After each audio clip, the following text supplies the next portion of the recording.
Zoran Mamdani, the young, self-described Democratic socialist who won the Democratic primary for New York City's mayor this week, knew his audience. Take a look at his main campaign poster and the slogan, which reads, "For a New York you can afford." Now, we got a couple of signs here, by the way, that say build affordable housing and childcare for all. And the banner behind Mamdani on Victory Night reads, "Afford to live and afford to dream." Now, the colors and the aesthetic of these posters are nice, but the words and the promises on them are what really mattered to New Yorkers who voted. Mamdani pulled off a stunning victory by running on making one of America's most expensive cities more affordable to the people who live and work here. And it clearly struck a chord with voters.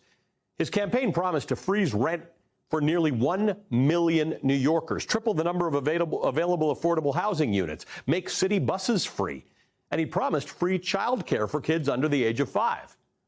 The cost of living in America, particularly the cost of housing, is a real and crucial and growing problem, not just for New Yorkers or poor New Yorkers, but for people across the entire country. According to the U.S. Census Bureau, the median price to purchase a home in America, that's the price at which half of all houses are sold for more and half sold for less, is $426,600, which is 6 times the average annual income of $62,088. In fact, if we look just at New York City, in 2024, the city's comptroller, whom I just interviewed, said the median price for homes sold was $785,000. So you can't afford to buy, why not just rent?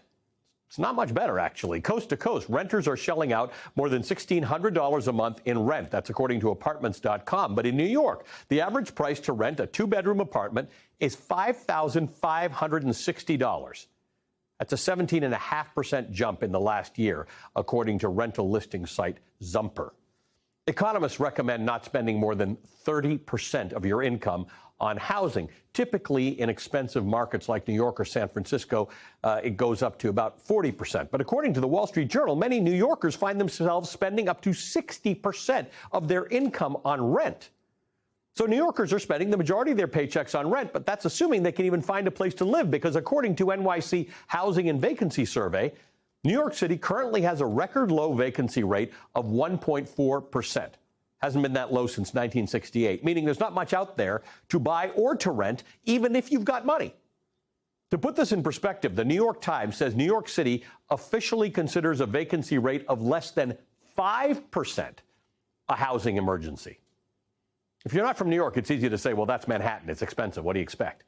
But New York is just a microcosm of what American cities are experiencing across the country. According to a recent report by the Ludwig Institute for Shared Economic Prosperity, for the bottom 60% of U.S. households, a, quote, minimum quality of life is out of reach.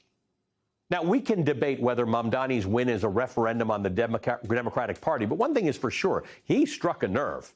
And his win might just be an inflection point in American politics. Americans can barely afford to live in this country, and they want policies that will make America affordable again.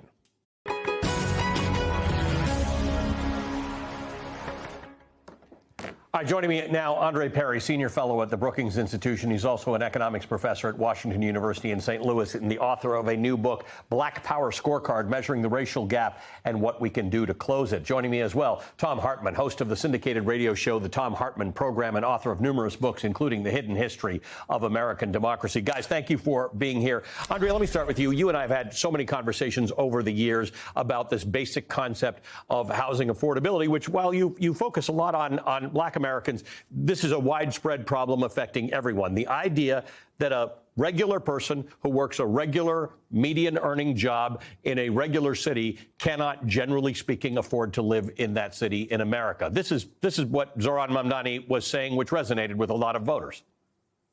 Yeah, absolutely. And nothing will be affordable if wages can't keep pace with the rising costs. And to be clear, in New York City, they lost 75,000 middle income jobs over the last 5 years, 75,000. And so these arguments around there's government overreach simply doesn't make sense. There's been market overreach, no question about it. We have not been able to build affordable housing units, but yet the number of luxury units have lied dormant for years. So this is a significant problem, not just in New York City, but throughout the United States. And remember, the last presidential election, both candidates offered up that they would deal with this issue, and we have not seen the kind of activity that suggests we're dealing with this housing crisis. Tom, you know, in the case of New York City, all the candidates acknowledge that there's a housing availability problem and a housing cost problem, but they had different solutions. The big developers backed Andrew Cuomo for some of the reasons that Andre's talking about. There's always a market for building big, expensive places. Zohran Mamdani is talking about whether or not there should be affordable housing built and whether or not the city should have a role in that. We do have to accept the fact that housing is broken across America and much of the developed world. The government has to have a role in ensuring that there's enough affordable housing for the people who work in those countries. Yeah, absolutely agreed. And in many ways, he's just taking us back to the Democratic Party that used to be, you know, the Franklin Roosevelt New Deal Democratic Party or the Lyndon Johnson Great Society that started building affordable housing. In addition, we've got a major crisis with giant corporations, many of them based out of New York, ironically enough, buying up millions and millions of single family homes and turning them into rental units and wiping out the availability of, you know, single family homes, driving prices. So these two things combined are, and plus you've got people all over the world who are buying real estate in the United States and just parking it, leaving homes empty as investments. There are more empty homes in America than there are homeless people. So we've got a big job to do. Andre, a study conducted by the Ludwig Institute for Shared Economic Prosperity revealed that the bottom 60% of Americans need to earn an extra $29,000 a year to attain a decent standard of living.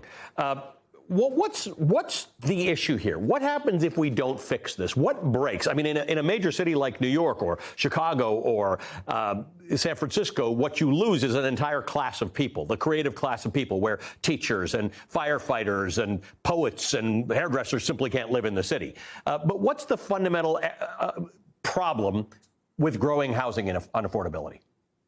Well, the basic problem is you literally lose years of life. Cost of living, what it translates to is that can you afford a home? Can you send your kid to school? Can you afford childcare? Can you afford transportation? When you cannot, you are literally reducing the quality of life and the years of life. So that's what's at stake.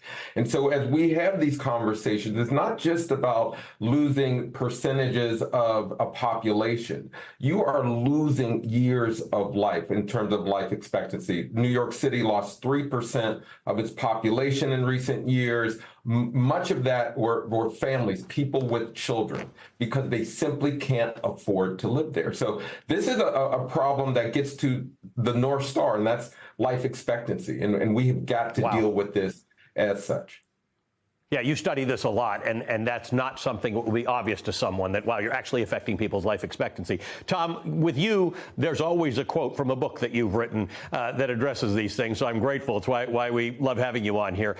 In your book, The Hidden History of the American Dream, The Demise of the Middle Class and How to Rescue Our Future, you write about the rental burden that many Americans face. You say, quote, wherever housing prices become more than 3 times annual income, homelessness stalks like a grim reaper. You also listed the lack of housing, lack of new housing, stagnant wages, foreign investment into the real estate market as contributing factors to the housing crisis, because foreign investors go into very lucrative high-end housing investments. Talk to me about how the whole system has broken. Yeah, it really is a problem. That statistic comes from a study that Zillow funded, and the big real estate listing company. And they found that as that threshold is crossed, you start seeing homelessness just explode in communities, and it's measurable and it's predictable. And and we've seen this big change in America just in my life.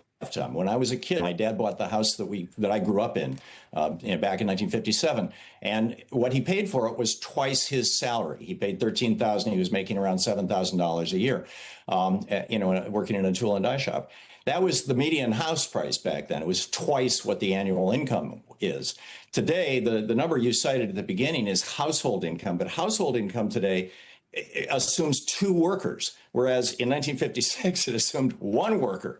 So now it's arguably twice as hard. And if you just look at single worker income relative to housing costs, it's closer to 8 to 10 times. So we've got a really serious problem that nobody seems to be talking about. And I'm so pleased to see that maybe the next mayor of New York, hopefully, is really taking this on heads on. This is where the Democratic Party needs to be. Yeah, despite all the accusations about how he's a radical communist, I think if housing prices are the issue, I don't think that makes you a radical communist to say that housing should be affordable to the people who actually live and work in our cities. Guys, thanks very much. Much more of this discussion we need to have, and I'll have you both on for it again. Andre Perry is the author and senior fellow at the Brookings Institution. Tom Hartman is the author and host of the syndicated radio show, The Tom Hartman Program.